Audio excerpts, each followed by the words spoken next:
Camille Turner had only wanted peace. After 10 relentless days embedded in a high-stakes federal operation, she looked like any other weary traveler. Sweatshirt, sneakers, hair tied back. To most, she was invisible. But to one gate agent at Hartsfield-Jackson, she was something worse. Suspicious. That morning, at Gate B32, the simple act of boarding a flight became a battleground. A white woman in uniform made a snap judgment. A passport was torn in two. And in that split-second decision, she didn't just insult a passenger, she committed a felony. The real shock? The woman she'd tried to humiliate was no ordinary traveler.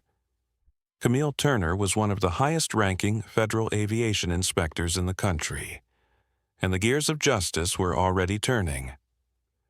Before we go any further, comment where in the world you are watching from, and make sure to subscribe, because tomorrow's story is one you don't want to miss. The events that followed were not just about one agent's arrogance. They revealed a system rotting quietly beneath polished airline counters and corporate mission statements. What began as a single act of racial profiling exploded into a full-blown federal scandal that exposed negligence, discrimination, and criminal endangerment. It was a firestorm set off by one small, petty act, and the sound that lit the match was the soft tear of a United States passport. The morning air was thick with humidity and impatience. At the world's busiest airport, the terminal pulsed with movement. Strollers squeaked, luggage wheels clacked, boarding announcements echoed overhead. People rushed past each other with earbuds in, coffee cups in hand, eyes glued to departure screens.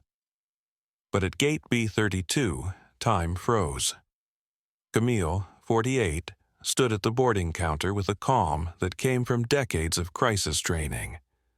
She had flown in and out of this airport more times than she could count, on missions, audits, inspections.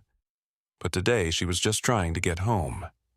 Dressed in her favorite Howard University sweatshirt and gray joggers, she looked like a tired mom or a professor off duty. And maybe that was the problem. Maybe that's all Brenda Kowalsski, the gate agent, saw, a black woman flying alone in first class who didn't fit the picture in her head. Brenda didn't ask questions. She didn't scan the passport or verify it through the proper channels. She made a face, said something sarcastic, and ripped it. Just like that. Torn in half like it was junk mail. It was the sound of entitlement, of unchecked authority, of 1,000 paper cuts finally slashing deep. And everyone in that line heard it. Some gasped. Others stood still, unsure what they'd just witnessed. But Camille didn't blink. That small tear may have destroyed a document, but it awakened something else entirely. Gone was the traveler. In her place stood a federal officer. Her voice was steady, her words precise. Brenda thought she had embarrassed someone. Instead, she'd triggered an investigation that would unravel careers, ground flights, and bring a billion-dollar company to its knees. In less than 5 minutes, the airport's rhythm was replaced with tension. Phones started recording. A crowd gathered.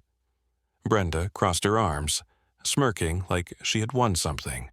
But that confidence began to falter when Camille spoke, calmly citing federal statutes, legal consequences, and codes no civilian should know. And then came the call. One button on Camille's phone. One name, Director Evans. "I'm invoking Code Black at Gate B32, she said. And just like that, the ground began to shake, metaphorically at first, then physically, as law enforcement swept in, cordoning off the scene. What Brenda didn't know, what she couldn't have known, was that she had just made the worst mistake of her professional life in full view of 100 strangers. And among those strangers was a young woman with a camera phone, and a future social media post that would rocket this story into the national spotlight before the plane even finished boarding. The drama had only begun. and by the time it was over, there would be firings, lawsuits, indictments, and congressional hearings. But at that moment, at the instant the passport split in two, none of that had happened yet. All that existed was silence, a stillness in the air, heavy and waiting, and Camille Turner standing tall, eyes like flint, ready to turn that stillness into a storm. Camille Turner didn't look like someone who held the authority to ground an entire fleet of planes. That, she had long realized, was both her greatest weapon and her greatest burden. At 48, Doctor.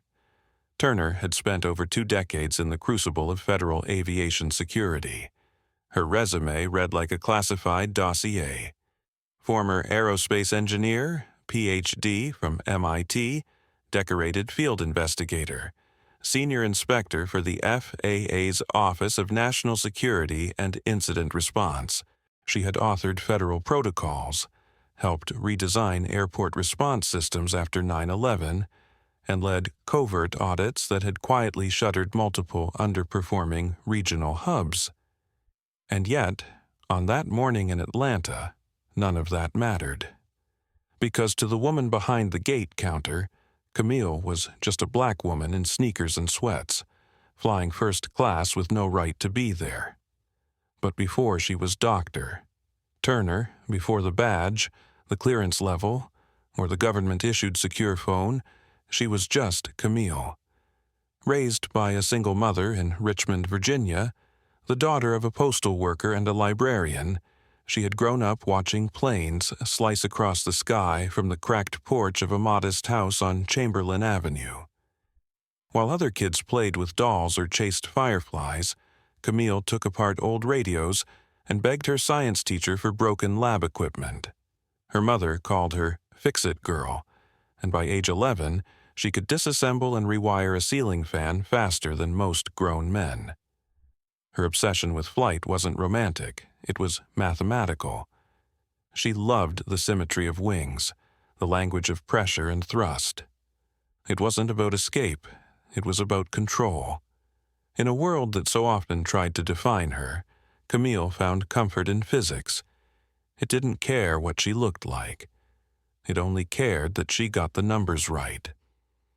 She earned her doctorate in aeronautical engineering by the age of 26. By 30, she was the youngest systems lead on a military drone calibration project. She could hold her own in rooms full of men twice her age, most of whom didn't believe she belonged there until she opened her mouth. And when she did, their doubts died quick deaths. But despite her rank, her accolades, and her clearance level, Camille Turner never forgot what it meant to be underestimated, especially by those with just enough power to be dangerous. That was what made her so effective in her current role. Unlike her male counterparts who walked into airports flashing badges and barking questions, Camille worked in silence. Her strength lay in observation, in blending in, slipping past the surface of things, and uncovering rot where others only saw routine. She called it quiet power, and it was exactly what she brought to Operation Safe Skies. The mission had been her idea, an unannounced undercover audit of America's busiest airport terminals to test everything from document verification to personnel bias under pressure.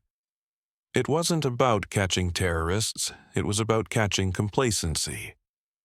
Camille knew the real threat wasn't just a bomb in a bag, it was a lazy inspection, a biased assumption, a corner quietly cut and never questioned. For 10 days, she lived out of a hotel near Miami International, wearing different disguises each morning. Some days, she was a frazzled mom. Other days, a no-nonsense corporate executive. She even posed as a nervous international student once, her posture shy, her accent softened. Each role was crafted to provoke a different type of reaction from the airport staff. And she documented it all, timing interactions, noting inconsistencies, and flagging security lapses. It was grueling work. No glory, no headlines. Just long days, late nights, and reams of typed notes stored in a locked compartment in her room. Her body ached from the constant motion, her mind from the constant calculation. But it was the kind of mission she believed in, because Camille Turner knew this country could do better, and she had spent her life proving it. That's why, on the day she returned home, just 2 hours from the finish line, she allowed herself a small indulgence, a first-class seat on Flight 782 to Washington, D.C. It wasn't luxury, it was recovery. After a week of emotional whiplash and strategic disguise, she just wanted legroom, quiet, and a glass of ginger ale. She dressed down intentionally, gray joggers, a navy blue Howard sweatshirt, the fabric soft from years of wear. She tied her hair back into a tight bun, tucked a paperback in her bag, and arrived early, moving through the terminal with the fluid grace of someone who had made this journey 1,000 times. In her backpack, alongside her laptop and notes, was her well-used U.S. passport. 5 years old, slightly worn at the edges, but undeniably hers. She carried herself the way only experienced travelers do, with purpose, with poise, with the kind of internal map that needs no signage. But the moment she arrived at Gate B32, she saw the red flags.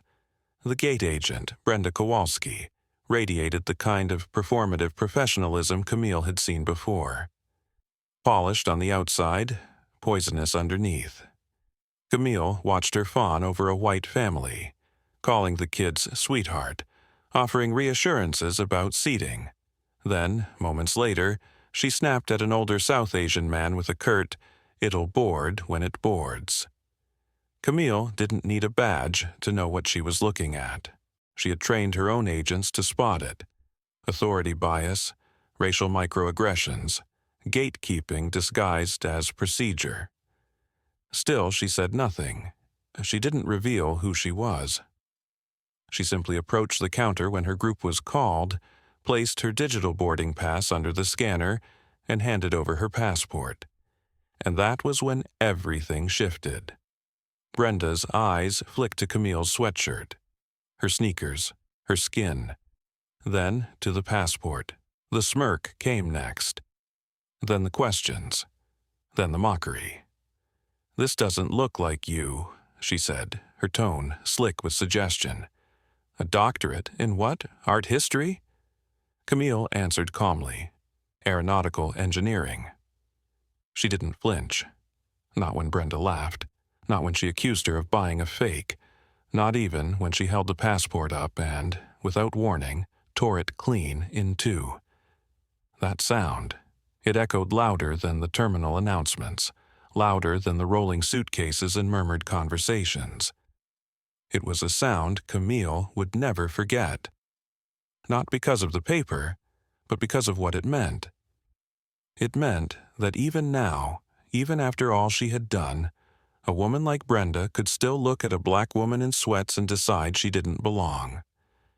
It meant the protocols she had written could be ignored by someone with a keyboard and a bad attitude. It meant the system was more fragile than it looked, and that maybe, just maybe, she had been right to be afraid of that all along. But fear had never stopped Camille Turner. It didn't stop her that day either. When she picked up the phone and called Director Evans, she wasn't just reporting an incident. She was sounding an alarm. She knew what was coming. Federal agents, airport police, subpoenas, audits, firings. She wasn't just reacting. She was triggering a reckoning. And not just for Brenda.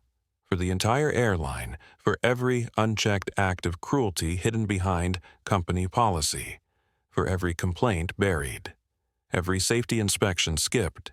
Every gate agent who thought a uniform gave them the right to play God. Dr. Camille Turner had given them all the benefit of the doubt, for years. Now she was done. She wasn't angry, not outwardly. She didn't shout or cry. She didn't need to. The truth was enough. The law was enough. Her reputation, quiet, methodical, unshakable, was enough. She stood at Gate B32 not as a woman wronged, but as a system rebooting itself in real time. She had become the exact force she'd always hoped her country would be for her, fair, firm, and unwilling to look away. And as the crowds watched, phones recording, breath held, Camille knew the moment had arrived. Not the moment she proved herself. She had done that long ago. This was the moment she made sure no one like Brenda would ever get away with it again. Brenda Kowalsski had been working at Ascendair for 22 years, and she never let anyone forget it. She started as a baggage handler at the small Tulsa Regional Airport and clawed her way up to gate supervisor in Atlanta, a position she treated more like a throne than a job. She wore her seniority like armor and her power like a weapon. In her mind, she was the last line of defense between chaos and order, between those who belonged and those who didn't. At 46, Brenda was one of those people who aged into their attitude. Her voice was always a few decibels louder than necessary, her expressions sharp, her tone clipped. Her once bright blonde hair was now kept in a rigid helmet of spray and curls, unmoving even in the humid Georgia air. She wore her uniform with military precision, name tag always straight, nails always done, and her smile only appearing when a white family with well-dressed children approached the counter. Her co-workers knew her type. Hell, some even feared her. Brenda didn't yell. She didn't need to. She mastered the art of the professional slight. The long pause before helping a passenger with an accent. The sigh when someone asked a stupid question. The miraculously lost boarding pass that always seemed to belong to someone who didn't speak English fluently or didn't look like her. She'd raised gatekeeping to an art form, and for 2 decades no one had dared call her on it. She wasn't stupid, not in the traditional sense. She knew how to follow procedure when it suited her. She knew how to sweet-talk supervisors, how to shift blame down or sideways, and how to write just the right number of words in an incident report to keep it vague and untraceable. Complaints came in, sure. But Brenda had Frank Miller, her station supervisor, in her pocket.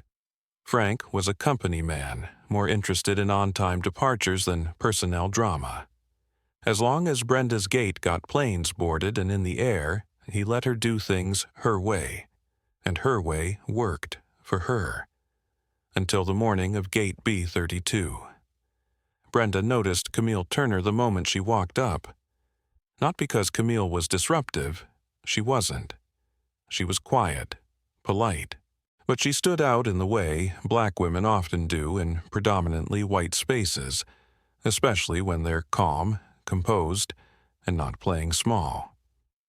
That confidence set something off in Brenda. There was no hello, no warmth, no curiosity, just suspicion. Brenda clocked the Howard University sweatshirt, the sneakers, the natural hair pulled into a tight bun. First class? No way, she thought. Something didn't add up. She made a snap judgment, and like so many times before, she acted on it. Not because she had to, but because she could. When Camille handed her the passport, Brenda didn't run it under the scanner. She didn't use the UV light embedded in her desk. She didn't even verify the barcode. Instead, she held it up to the light like she was in some spy thriller.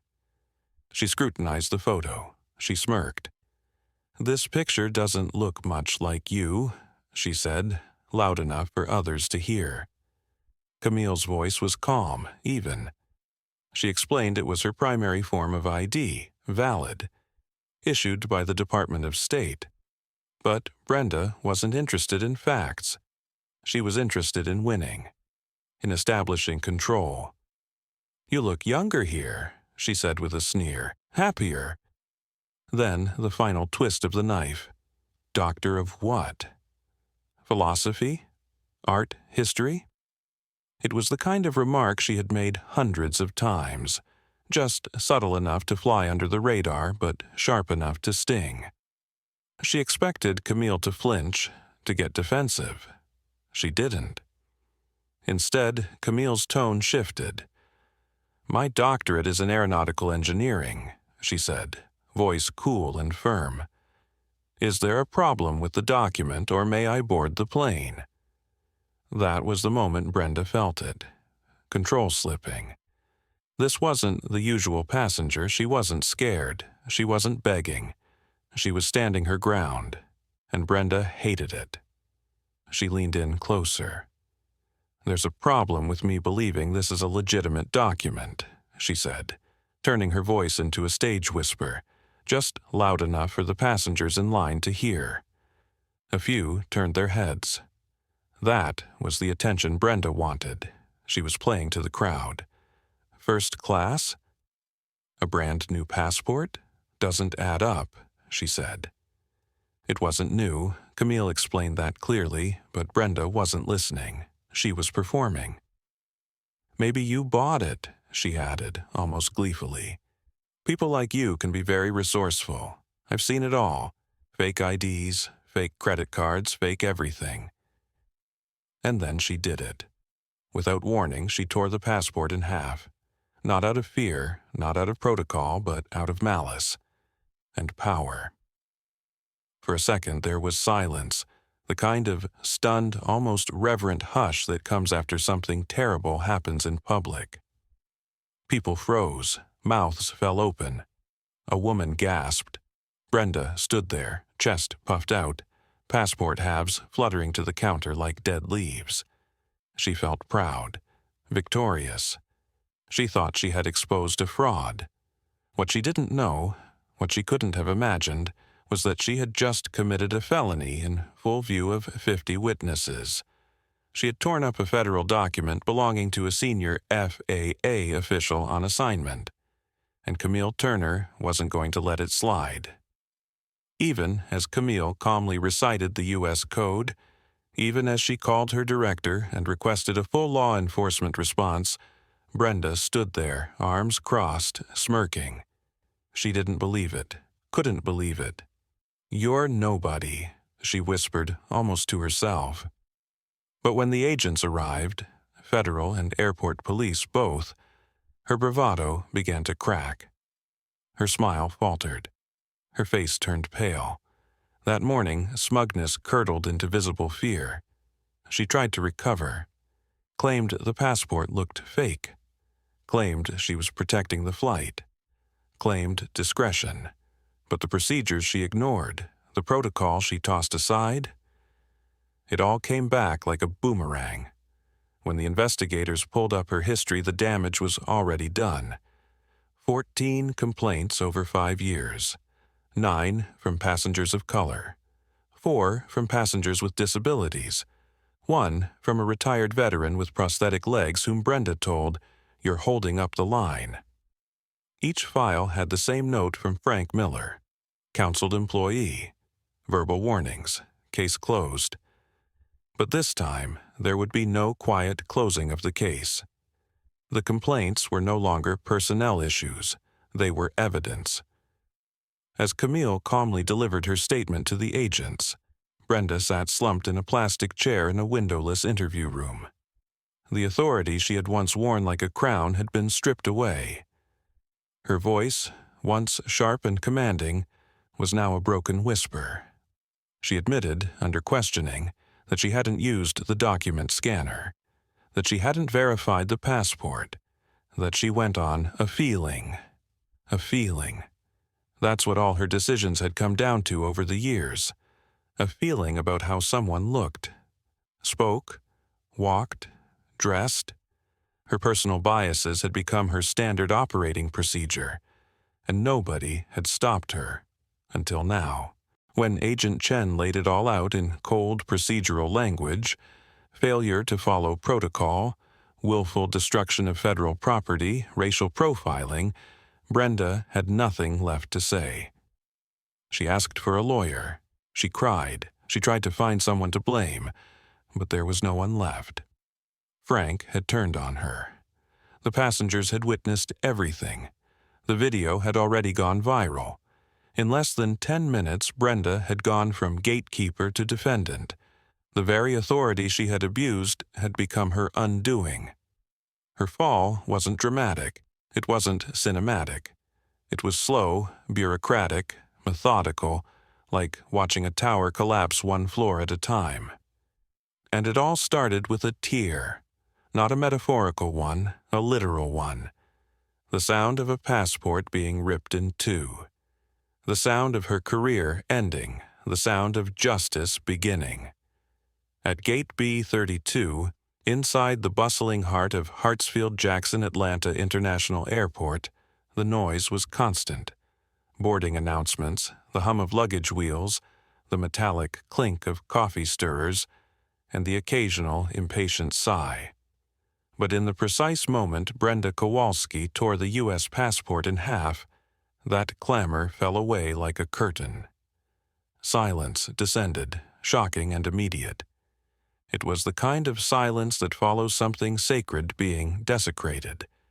And for a brief, breathless moment, the whole airport held still. The two halves of Dr. Camille Turner's passport fluttered to the counter, landing softly with a slap too final for something so small. The royal blue cover, split cleanly down the middle, lay open, the golden eagle now torn at the wings, its authority shredded as carelessly as junk mail. Brenda stood there with the smug satisfaction of someone who believed she had just defended the homeland. In her mind, she'd just stopped a fraudster, maybe even a criminal. Certainly not someone who belonged in first class. What she had actually done was commit a federal crime in front of 50 eyewitnesses, several rolling cameras, and the very person whose job it was to enforce that law. Camille didn't move right away. She stood perfectly still, looking down at the ruined document with the quiet intensity of someone burying a loved one. The humiliation was fresh. The heat of public insult burned in her chest. But she didn't flinch. She didn't raise her voice. She didn't plead for reason. Because Dr. Camille Turner didn't need to. She was reason. She was law. She was everything this moment had underestimated. Brenda, oblivious to the tidal wave she'd just summoned, stood with arms folded, lips pursed in triumph. The silence of the crowd only inflated her ego. She mistook it for admiration. She thought she'd won. She had no idea the storm had just arrived, and that she was standing at ground zero. Then Camille spoke. Not loudly, not angrily. Her voice was calm, precise, and carried the weight of authority like a bell tolling in a cathedral. "You have just destroyed a United States federal document," she said, voice low but unnervingly clear. "That is a federal offense, Title 18, Section 1543 of the U.S. Code, mutilation or alteration of a passport, punishable by up to 25 years in prison." The crowd, which had been frozen in stunned silence, began to shift. Some gasped. A few pulled out their phones.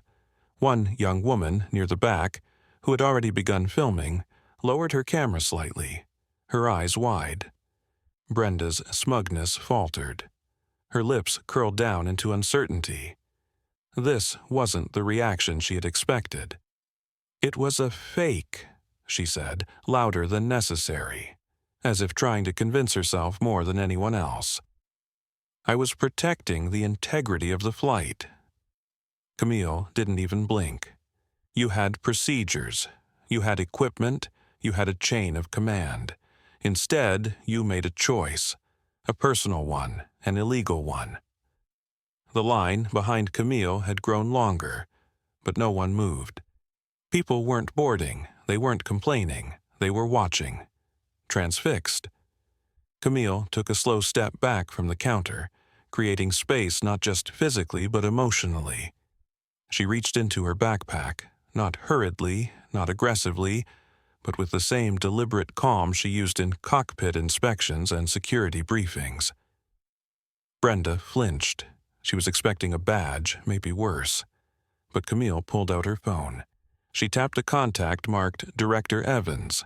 The call connected on the first ring. "Evans, this is Turner," she said, her voice clipped and efficient. "I'm invoking a code black at Gate B32, Hartsfield-Jackson. We have an active security breach, willful destruction of federal property, and a violation of civil rights by an Ascend Air Gate agent. I need TSA and the FBI Airport Liaison Team on site immediately. Get legal on the line. Ascend Air is about to be in breach of their operating certificate." The crowd reacted in waves. The businessmen who had been murmuring now stood silent, brows furrowed. The family with the toddlers stepped back, huddled closer together. The woman with the camera phone raised it again, this time holding it at eye level. Brenda's confidence melted into panic. Her face turned from pink to pale as the magnitude of what was unfolding began to settle in. "You're lying," she whispered almost inaudibly. Camille ended the call. Her tone changed slightly, no longer just professional, but assertive, commanding. "My name," she said, "is Dr. Camille Turner. I am the Senior Field Inspector for the Federal Aviation Administration's Office of National Security and Incident Response. I've spent the last 10 days conducting a covert audit of airport compliance procedures under Operation Safe Skies." She stepped forward again, her gaze like steel. "And what you've just done," she continued, "will be Exhibit A in a federal investigation into Ascend Air's Atlanta operations." Brenda looked like she might collapse. Her knees wobbled, her lips trembled. The proud posture she'd worn minutes ago now sagged under the weight of disbelief. Just then, a man in a tight blazer arrived at the gate, breathless. His name tag read, "Frank Miller, Station Supervisor." He didn't greet Camille. He turned straight to Brenda. "What the hell is going on?" he barked. "We have a flight to board." Brenda's voice cracked. "She tried to board with a fake passport," she said, pointing at Camille like a child caught in a lie. Frank turned to Camille, trying to smooth things over. "Ma'am, I'm sure we can clear this up." "Your time to clear this up has passed," Camille said, eyes cold. "Your employee committed a felony. This gate is now under federal investigation. Flight 782 will not be departing." As if summoned by her words, 2 uniformed airport police officers appeared at the jet bridge entrance. Behind them, 2 plainclothes agents approached with the quiet, focused intensity of professionals who didn't ask questions. They answered them. Agent Chen spoke first. "Dr. Turner?" Camille nodded. "Yes. The subject is Brenda Kowalsski. The evidence," she pointed to the torn passport, "is right there. I need it bagged. I also want gate camera footage pulled immediately, and Ascend Air's employee conduct records for the last 48 hours. Frank Miller sputtered, "You can't just—" "This is my gate." Agent Chen turned to him, eyes like ice. "Sir, when a federal crime is committed on airport property, this becomes our jurisdiction. Step aside." Frank looked ready to protest again, but stopped. The air had changed. This wasn't his playground anymore. The plainclothes agents moved quickly. Agent Davies donned nitrile gloves and carefully placed the 2 pieces of the passport into an evidence bag. The silence was heavy, the watching crowd now transformed from idle passengers into silent witnesses to a live investigation.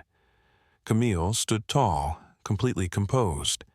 She had faced down congressmen, generals, CEOs. Brenda Kowalsski was nothing compared to the real threats she had faced. But Camille also knew this moment mattered, because Brenda was the threat. Not just to her, to the system, to the integrity of every protocol that passengers relied on to fly safely and fairly. "Let me tell you what you've done, Brenda," Camille said, her voice now carrying throughout the gate. "You didn't just destroy my passport. You exposed a rot. a culture of unchecked power, and now, finally, that rot is going to face sunlight. Brenda couldn't speak. Her mouth moved, but no words came out. When the airport police gently took her by the arm, she didn't resist. Her eyes were glassy.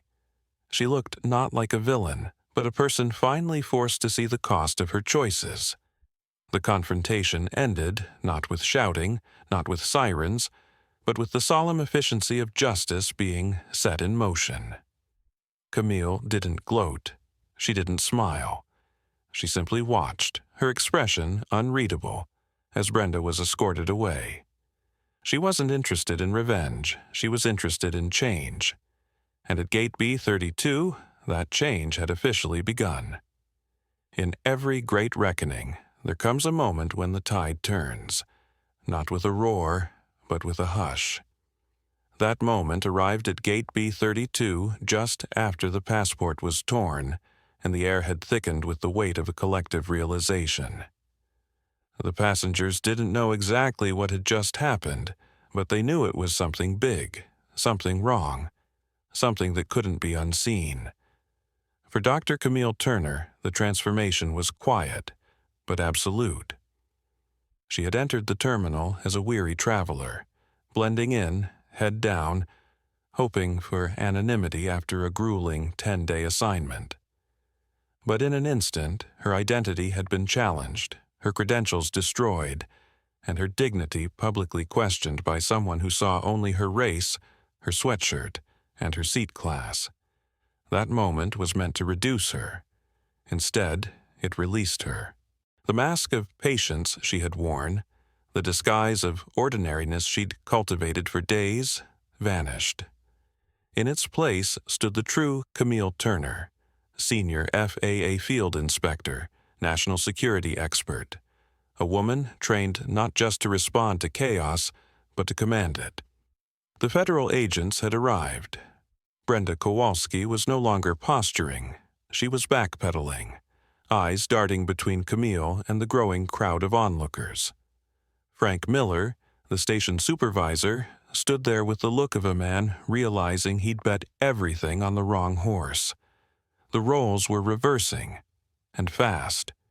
But what made this the true turning point wasn't the badges, or the handcuffs, or the legal threats. It was Camille's voice. Measured, controlled. Yet each word landed like a hammer. "You didn't just insult me," she said, addressing Brenda and Frank, but loud enough for everyone within earshot. "You compromised the integrity of a federal security operation. You've turned a routine boarding procedure into a criminal act. And you did it because of how I look." The tension in the air snapped taut. People shifted uncomfortably. Some passengers, still clutching boarding passes, slowly stepped away from the counter, as if proximity might make them complicit. A young woman, maybe in her 20s, who had been recording from the economy line, took a step closer. Her phone was angled down now, not hidden but unobtrusive, still filming, still capturing. Brenda tried one last gasp of authority. "I used my discretion." "You substituted your discretion," Camille snapped, "for federally mandated procedures. You ignored your training. You bypassed the UV verification system installed in your own desk. You chose not to call a supervisor. Instead, you decided you were judge, jury, and executioner." She turned to the agents. "I want her training logs pulled. I want to know when she last passed the PIV certification, passenger identification and verification. I'll bet she's overdue," Brenda stammered. I just had a feeling. Her attitude. She didn't seem what?" Camille's voice was suddenly sharp, like cold steel. "Didn't seem submissive enough? Didn't look like she belonged in first class?" That was when it hit everyone. And this wasn't a misunderstanding. This wasn't overreaction. This was the moment the spotlight hit the rot. Frank tried to save himself. "Look, we all have hard jobs. Brenda was just trying to—" "No," Camille said, turning on him. She wasn't trying to protect the flight. She was trying to protect her sense of power, and you allowed it. I've read the complaint files. 14 in the last 5 years. 9 from passengers of color. 4 from those with disabilities. You signed off on every single one with a verbal warning. You enabled this. You own this. Frank's face went slack, drained of color. He looked down, realizing that every small issue he'd brushed aside had just snowballed into a legal and reputational catastrophe. But Camille wasn't finished. Today isn't about one passenger and one gate agent. It's about a system that tolerates small acts of prejudice until they become large-scale liabilities. Well, that ends now. The federal agents nodded. They had begun taking statements. The officers had established a perimeter. Passengers were asked to clear the gate area. The flight was grounded, officially. Flight 782 was no longer a departure. It was a crime scene. As Camille gave her initial deposition to Agent Chen, the young woman with the phone quietly approached. "I got everything," she said softly. "I didn't mean to film at first, but once she started yelling, I knew it wasn't right." Camille nodded. "Thank you. That footage will be evidence." The woman looked shaken. "I can't believe she tore it up like that. A passport. I mean, who even does that?" "Someone who thinks they're untouchable," Camille thought. But she only said, "Someone who's about to find out just how wrong they were." Brenda, now seated and trembling, watched all of this unfold like it was a bad dream. Her confidence was gone. Her hands were clasped in her lap, white-knuckled. She looked at Frank for support, but he had already stepped away, carefully aligning himself with the investigators, hoping to salvage what little of his career remained. The power dynamics had flipped completely. Camille turned to Agent Davies. "Get me employee logs for the past 48 hours. I want to know who else worked this gate. If this is systemic, and I believe it is, we're pulling the whole thread." Agent Davies nodded. Already on it. Across the terminal, the buzz was building. Word had spread. People were whispering. Some recognized Camille's name. A few even Googled her on their phones. And in doing so, they discovered the truth. The woman who had just been humiliated at the counter was one of the most senior FAA investigators in the country. That changed everything. By the time Captain Hayes arrived, the pilot of the now grounded flight, Camille had regained complete command of the situation. She addressed him firmly but respectfully. "Captain, this flight is suspended pending investigation. Your crew will be interviewed separately. We'll provide transport for those not under review." The captain, a silver-haired man with 30 years of flying under his belt, nodded solemnly. "Understood, ma'am. I apologize. On behalf of the flight crew, we never meant—" Camille held up a hand. "Thank you, Captain, but we're past apologies. This isn't about courtesy. It's about compliance." He nodded again and stepped aside, knowing better than to argue with someone who had the power to pull his license with a phone call. In the hours that followed, Camille coordinated with her team. She requested surveillance footage from every angle. She drafted a preliminary incident report on the spot. She spoke directly with Director Evans, who authorized a full audit of Ascend Air's Atlanta operations. And somewhere in the middle of all of it, as the sun began to set beyond the terminal windows, Camille took a quiet moment to herself. She stood at the very counter where she had been humiliated, where her identity had been challenged, her document destroyed, her patience tested. She looked at the spot where the passport halves had fallen. That piece of paper had taken her across continents, carried visas from 6 countries, represented everything she had worked for. And in less than 5 seconds, it had been torn apart by someone who saw only what they wanted to see. But from that tear came something bigger, stronger, irreversible. That moment wasn't the end of the operation. It was the beginning of the reckoning. And Camille Turner wasn't just the victim. She was the spark, the storm, the instrument of overdue justice. The tide had turned, and there would be no going back. By sundown, Gate B32 no longer looked like part of a public terminal. It resembled a crime scene frozen in bureaucratic amber. Yellow security tape cordoned off the boarding counter. The departure screen still read, "Ascend Air Flight 782, delayed." But by now, everyone involved knew that flight wasn't going anywhere. The flight was grounded, not by weather, not by mechanical failure, but by the weight of truth. The investigation had officially begun. Within 30 minutes of Dr. Camille Turner's Code Black invocation, the airport's federal liaison team moved in with remarkable efficiency. This wasn't their first emergency, but it was rare to see a breach unfold in real time, with eyewitnesses, camera footage, and a senior FAA inspector as the victim. Most scandals arrived to them after the damage had already been buried beneath paper trails. This one arrived raw, alive, untampered. Camille established her temporary command post in a back office, commandeered from Ascend Air. The room was cluttered with out-of-date training posters and cheap motivational signs that read things like "Fly with Pride" and "People Before Protocol." Irony hung thick in the air. She didn't care about decor. She needed power outlets, secure communications, and a desk large enough for evidence bags. Within the hour, that room became ground zero for one of the most sweeping investigations in recent FAA history.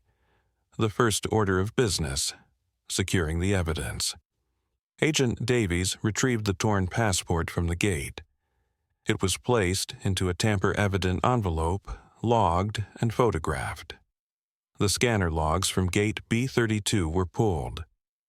Camille had already noted that Brenda hadn't used the ID scanner, confirming a breach of both company policy and federal regulation.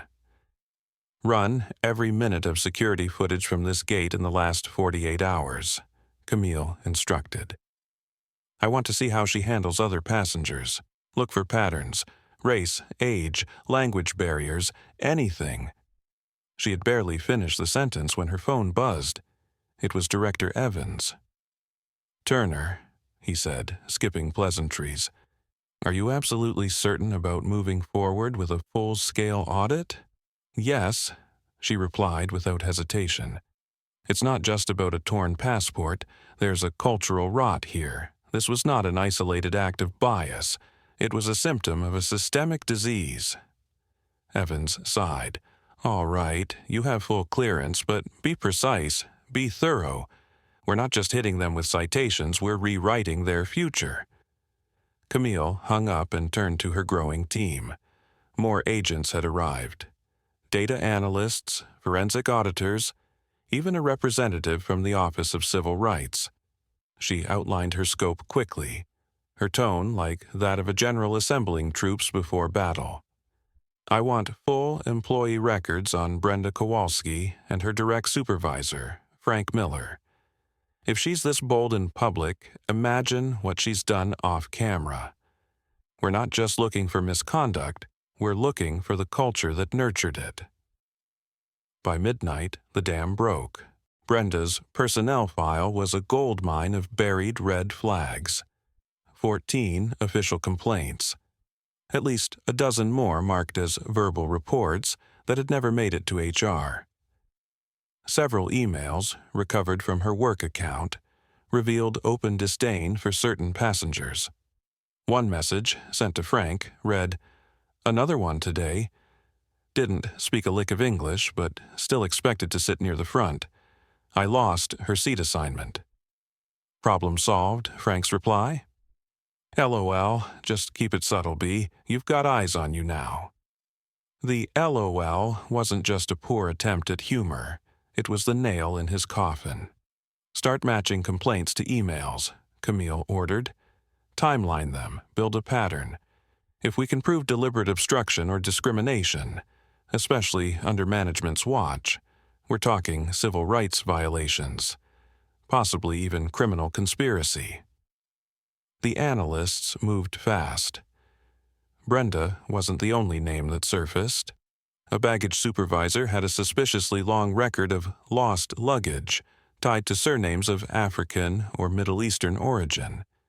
A ticketing agent had manually moved entire families of color to middle seats, bypassing empty rows. The entire station, it seemed, had been operating like an old machine, rusted, neglected, and dangerous. And now, Camille was prying off the cover and letting the world see the grime beneath. By morning, Camille's desk was covered in evidence packets. Security footage confirmed Brenda had verbally belittled at least 3 passengers in the days prior. Each time she had managed to avoid detection by blaming bad attitudes or communication issues.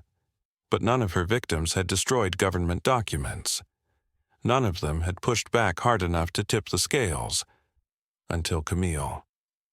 As the audit expanded, Ascendair Corporate tried to contain the fire.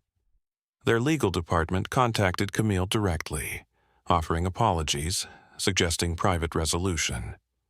She shut them down instantly. "This isn't a PR problem," she said on the recorded call. "It's a national security breach and a civil rights investigation. If you want mercy, cooperate. If not, prepare to see this play out under congressional scrutiny." The lawyer on the other end said little. Just one long breath. Then a quiet, "Understood." Meanwhile, Brenda sat in an interview room, visibly shaken, her confidence completely gone. Agent Chen questioned her gently, but thoroughly. "You claim you had a feeling. That something about Dr. Turner's passport didn't feel right," she said, arms folded. Brenda nodded weakly. "Yes." The photo looked off. Her attitude. "Her attitude?" Chen repeated. "Please elaborate." Brenda hesitated. She was confident, almost defiant, like she expected special treatment. "She expected you to follow procedure," Chen said flatly. "Instead, you violated federal law." The words sat heavy in the air. "Do you know how to spot a fake passport?" Chen continued. "Have you been trained on UV verification, holographic seals, microtext?" Brenda's eyes flicked downward. I think I've seen some of that in the manual. You've worked this job for over 20 years, and you can't tell me the security features on a U.S. passport." Brenda said nothing. In another room, Frank Miller was being questioned. He was sweating profusely, his tie loosened, his hands trembling. "You signed off on 14 complaints," Camille told him. "Each time, employee counseled." "What did that counseling involve, Mr. Miller?" Frank stammered. I told her to be careful with her language, to be polite." "And when she ignored that, you kept her at the gate?" "She got results," he muttered. "She kept people moving." Camille leaned forward. "She also made discriminatory decisions, obstructed passengers, and today she tore up a federal passport. This happened on your watch. You didn't manage a problem, you protected it." Frank said nothing, but the guilt on his face said everything. By day 3, Camille's team had discovered the most dangerous failure yet: falsified maintenance records. A flight from Atlanta to Seattle had suffered a cabin pressure issue months prior. The official report blamed a part defect. Camille's audit found the sensor had been reused 3 times beyond its safety limit, and the technician who supposedly signed off on the inspection was on vacation in Florida. That turned the investigation from civil misconduct to criminal endangerment. Camille stood in front of her team, a dry erase board covered in names, dates, and arrows behind her. "This isn't a bad apple problem," she said. "It's a bad barrel. and we're going to empty it." Her voice didn't rise. It didn't need to. Everyone in the room already knew. They weren't just building a case against Brenda or Frank. They were exposing a culture where prejudice had been normalized, where convenience had replaced safety, and where silence had been bought with speed and plausible deniability. The reckoning had begun with a single tear, ripping through paper, yes, but also through an entire structure of neglect. And under Camille Turner's command, nothing would be left unexamined. Not a single email, not a single policy, not a single lie. It began with a passport. It ended with a firestorm. By the end of the third day, word of the incident at Gate B32 had spread far beyond the terminals of Hartsfield-Jackson. A cell phone video posted by a young passenger, titled, "Gate Agent Rips Up Black Woman's Passport, Then Finds Out Who She Is," had gone viral. Within hours, it was trending on every major social platform. News anchors dissected the footage. Commentators drew parallels to everything from racial profiling to institutional decay. And by morning, it had become the lead story on every major network in the country. The fallout was swift, brutal, and wide-reaching.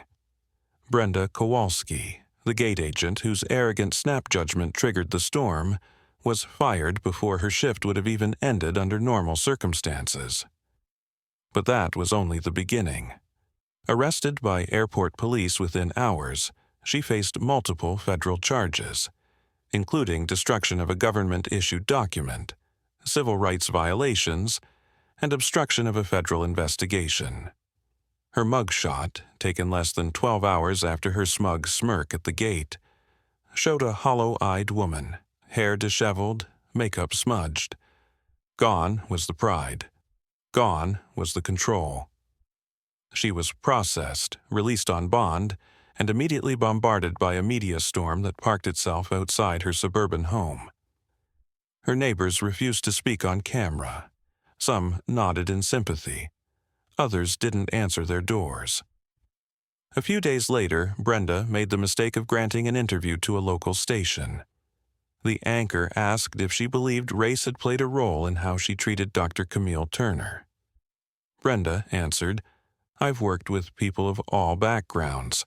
I just had a gut feeling something was wrong." That single line, "a gut feeling," was replayed across every news cycle in America. Civil rights advocates seized on it as proof of unchecked bias masquerading as professional discretion. The U.S. Attorney's Office, now under pressure from both the Department of Justice and the FAA, added formal civil rights charges to Brenda's indictment. But even that wasn't the most damning blow.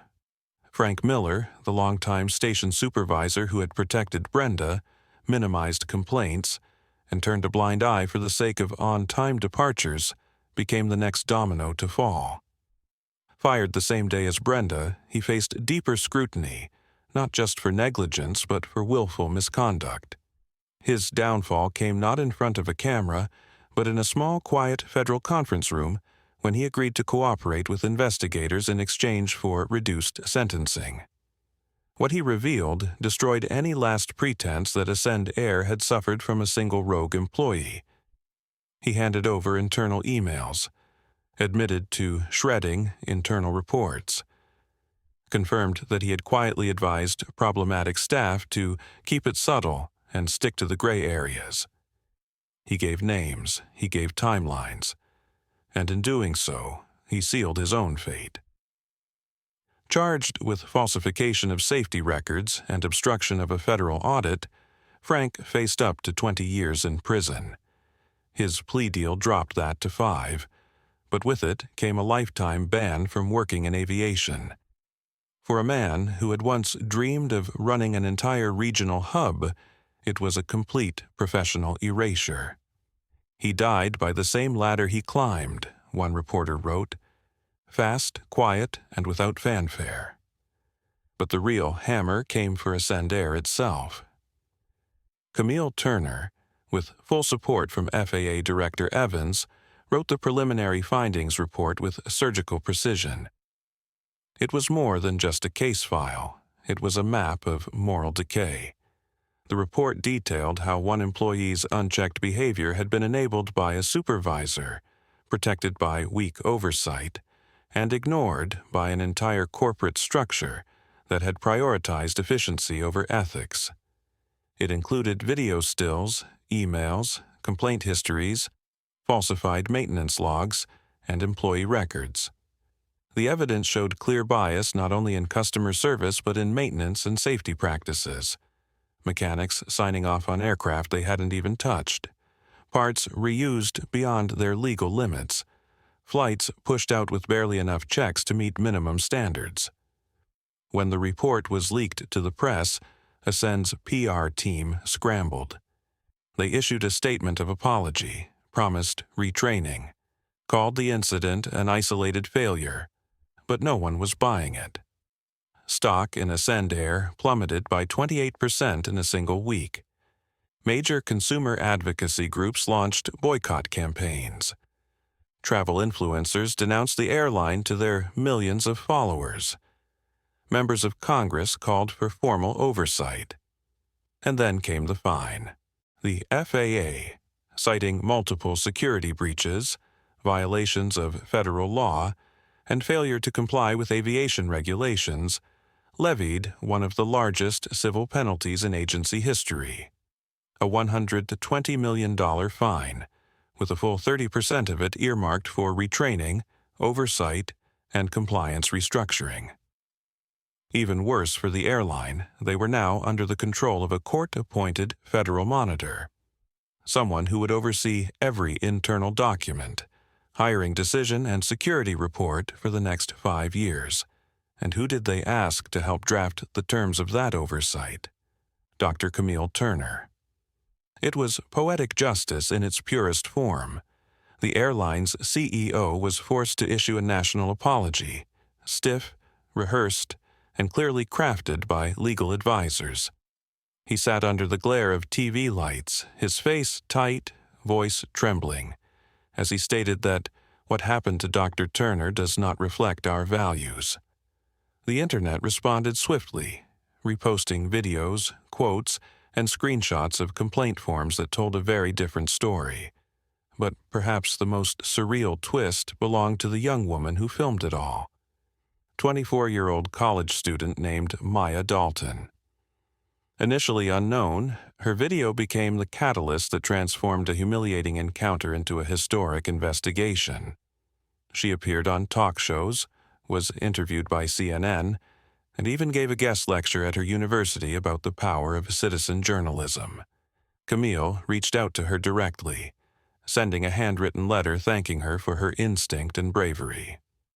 "You didn't just capture a moment," Camille wrote. "You captured proof.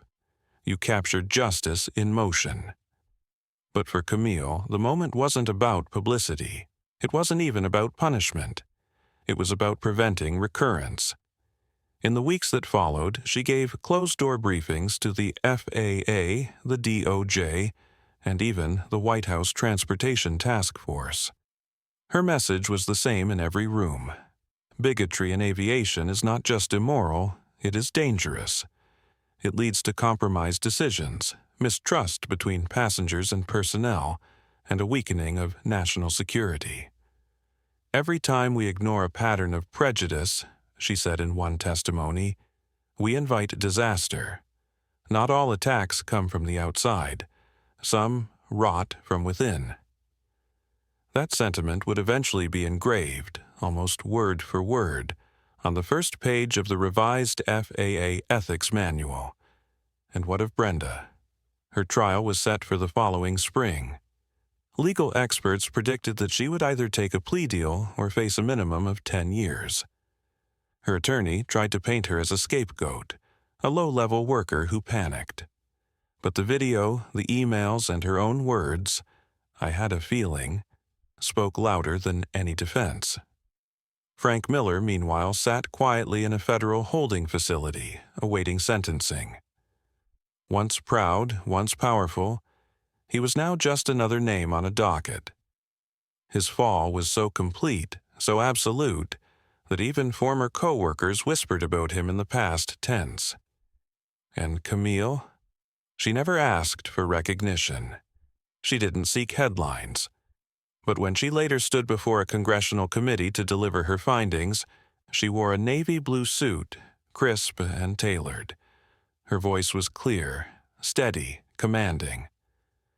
Behind her, on a large digital display, was a single image, the torn halves of her passport.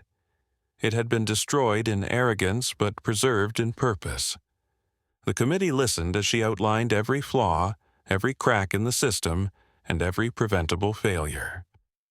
When she finished, a young black staffer approached her quietly, eyes shining. "Dr. Turner," she said, "thank you for not staying silent." Camille nodded, weary but resolute. "I wasn't silent," she replied, "because silence is what let this happen in the first place." And with that, she walked out into the bright morning sunlight, knowing the worst had happened, but the best had begun. In every scandal that captures the nation's attention, there's a moment when the public turns not just to look, but to judge. That moment came quickly after the FAA's explosive findings were made public, and it did not show mercy. What began as a quiet abuse of power at a boarding gate turned into a full-blown cultural reckoning.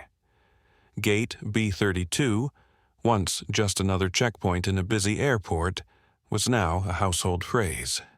Whispered on talk shows, debated in town halls, and dissected in courtrooms. The media labeled it the passport incident, but for most Americans it was something more visceral. The story of a black woman who was torn down for daring to exist in a space someone else thought she didn't belong, and who stood up and dismantled an entire system with the truth and law. Dr. Camille Turner never sought fame, but in the weeks that followed, she became the reluctant face of accountability. The moment that changed everything for the public was the release of the Gate surveillance footage. Not just the viral cell phone video, but the high-definition, multi-angle footage captured by Ascendair's own security system. The FAA obtained it during the audit, and once it was authenticated and redacted, Director Evans made the decision to release it to the public. The video was broadcast on every major network. It showed Camille's calm demeanor, Brenda's sarcastic tone, and the very moment the passport was torn in two, caught from 3 angles, in full sound and clarity. You could hear the rip. You could see the passengers flinch. You could watch Brenda's face twist with petty triumph, and then harden into confusion as Camille transformed before her eyes. People across the country were stunned. Older viewers, veterans, retirees, grandmothers, many of whom had spent decades watching stories of injustice pass by with no resolution, said they watched the footage with tears in their eyes. One 70-year-old woman in Ohio told her local news, "I've traveled all my life. I've seen how folks like Camille get treated, talked down to, doubted, dismissed. But I never saw someone fight back with such quiet dignity." The cultural response didn't stop at sympathy. Public outrage exploded. Airline unions condemned the incident. Civil rights groups issued formal letters demanding legislative oversight. Editorials poured in, from the Washington Post to small-town newspapers in Iowa.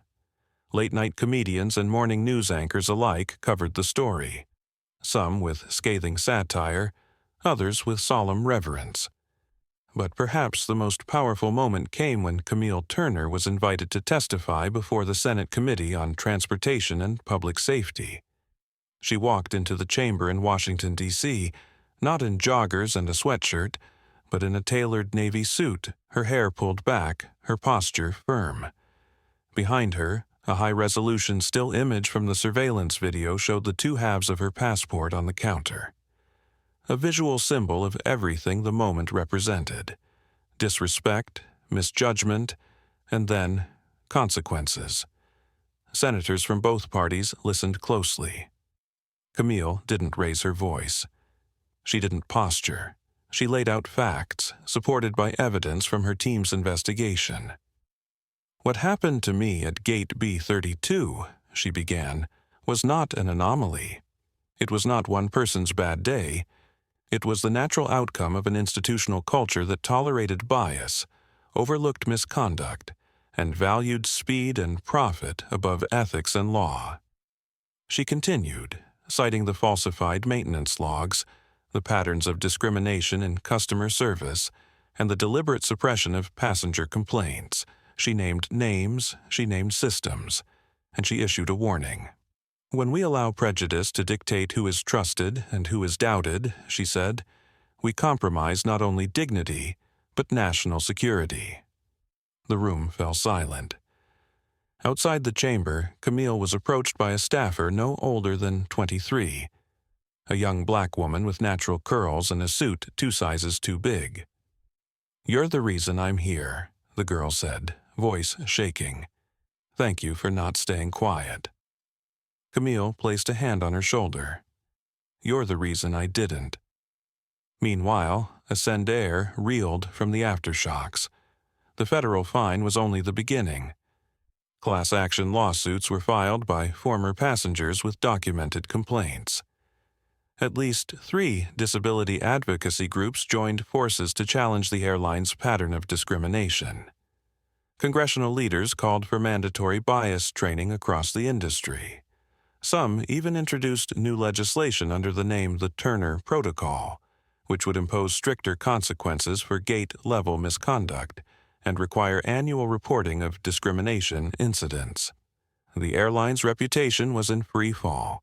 Their CEO embarked on a disastrous apology tour, appearing on national television to read scripted remorse through clenched teeth.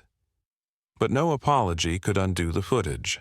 No soundbite could erase Brenda's smirk, or Frank Miller's email that read, "Just keep it subtle next time." The public was unmoved. Passengers began canceling tickets. Social media erupted with hashtags like #flyfare and #notwithascend. Major corporate accounts pulled their advertising deals. Airport partners began to quietly renegotiate their contracts, distancing themselves from the brand. Then came the protests.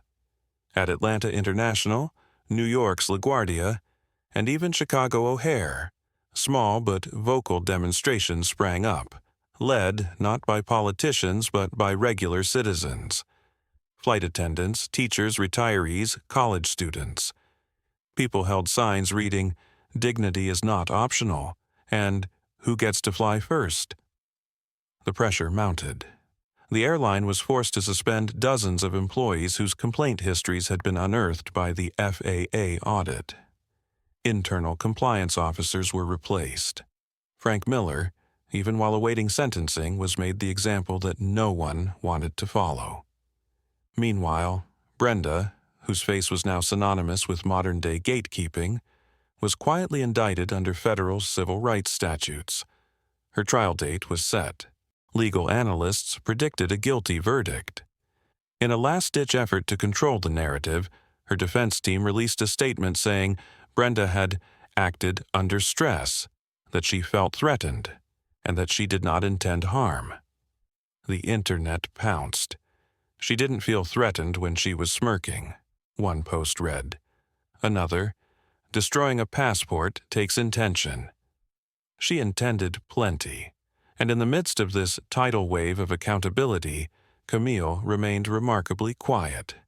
She didn't appear on every show that asked. She declined interviews. She told her team, "The evidence is the message. The facts do the talking." But she didn't disappear. She was invited to speak at aviation security conferences, civil rights symposiums, and universities across the country. Each time, she brought the same message. Justice isn't personal, it's systemic. And if we want to keep our skies safe, we have to protect our values on the ground. One of her most powerful speeches came at Howard University, where she had once studied alone under the flickering library lights, hoping that one day her voice would matter. Now she stood in front of hundreds of students, faculty, and alumni holding up a replica of her torn passport. "This," she said, "is what happens when we allow silence to become policy." She paused. "And this," she added, pointing to the room, "is what happens when we answer with truth." The applause lasted nearly 5 minutes. Across the country, older Americans, those who had lived through the civil rights movement, Vietnam protests, and the post-9/11 fear, found themselves reflecting. This wasn't just another outrage cycle, it was a reminder that accountability can still be real, that dignity, when defended fiercely and lawfully, still matters. Camille Turner never asked to be a symbol, but through calm courage, ruthless professionalism, and unshakable clarity, she became something even more enduring, a reckoning. And as the airline, the courts, and the public slowly processed the storm she had triggered, one truth stood unshaken. When prejudice tries to fly under the radar, someone must rise high enough to bring it down. Camille Turner didn't just rise, she soared. In the aftermath of the scandal that began at Gate B32, something rare and extraordinary happened. Real change. Not the kind born of panic or public relations spin, but change rooted in accountability, in truth, in hard-won courage. And at the center of it all stood Dr. Camille Turner, a woman who refused to be reduced to a stereotype, who used the very system that had tried to humiliate her to expose and dismantle something far greater. The consequences were far-reaching. Brenda Kowalsski was convicted on multiple federal charges, her defense dismantled by the very procedures she had ignored. Frank Miller, once a loyal company man, was sentenced to prison after admitting under oath that he had covered up misconduct to maintain efficiency. Ascend Air's top executives were replaced, and the airline entered a 5-year period of federal oversight, its very future now tethered to the reforms Camille helped design. But the true outcome wasn't measured in convictions or fines. It was measured in awareness, in conversations, and in the growing understanding that bias isn't just hurtful, it's dangerous. Airlines across the country began reassessing their training programs. Gate agents were retrained, not just on procedures but on empathy. Diversity audits were launched in 3 major carriers. The FAA introduced a new compliance model named after the operation that exposed the rot, the Safe Skies Protocol. And Camille Turner was asked to serve on the National Advisory Board, tasked with shaping the future of aviation security, not with more machines but with better people. In her speeches and testimonies, Camille never framed herself as a hero. She spoke of weariness, of fear, of all the moments she wanted to walk away. But what made her stand out wasn't what she endured, it was what she did because of it. "I wasn't trying to change the system," she told a packed auditorium at a leadership forum. "I was just trying to survive it.